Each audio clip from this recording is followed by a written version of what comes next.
ఏ metro station, social media లేదా TV చూసినా ప్రతి చోట నమ్మకాన్ని కలిగించే ప్రకటనలు కనిపిస్తాయి. ఊపిరితిత్తులు బలపడతాయి, రోగనిరోధక శక్తి మెరుగవుతుంది, కాలుష్యం నుంచి రక్షణ, ఒక్క చెంచా లేదా ఒక్క మాత్రలో అన్ని సాధ్యమని చెప్తుంటారు. కానీ వీటిలో నిజమెంత ఇవాళ మనం తెలుసుకుందాం.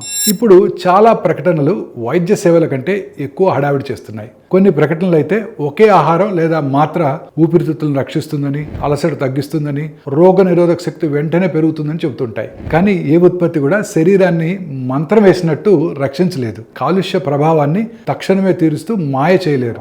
నిజమైన రక్షణ కోసం శుభ్రమైన గాలి, మాస్కులు, గదిలోని గాలి ప్రసరణ, మంచినీరు, వైద్యుల సూచనలు, ఇలా ప్రకటనల వాగ్దానాలు మాత్రం నమ్మొద్దు. సమస్య ఏంటంటే పెద్ద పెద్ద ఆరోగ్య వాగ్దానాలు భయపెట్టి మనపై ప్రభావాన్ని చూపుతాయి. కాలుష్యంతో ఉన్న నగరాల్లో ఉపశమనం కోరే ప్రజలు ఈ ప్రకటనలను ఎక్కువగా నమ్మేస్తుంటారు. ఆహారము, సప్లిమెంట్లు నిజంగా ఉపయోగకరమే, కానీ ప్రకటనల్లో చెప్పిన వాగ్దానం మాత్రం మోసమే. నిజమైన లాభం పదార్థంలోనే ఉంటుంది. జాగ్రత్త, అవగాహన మాత్రమే సరైన మార్గం. మోసపూరితమైన ఆరోగ్య ప్రకటనలను ప్రశ్నించండి. పదార్థాల వివరాలను చదవండి. నిజమైన ఆధారాలను పరిశీలించండి. అవసరమైతే వైద్యుల సూచన కూడా తీసుకోండి. మీ ఆరోగ్యం ప్రచారాల మీద కాదు, నిజమైన వాస్తవాల మీద ఆధారపడి ఉంటుంది.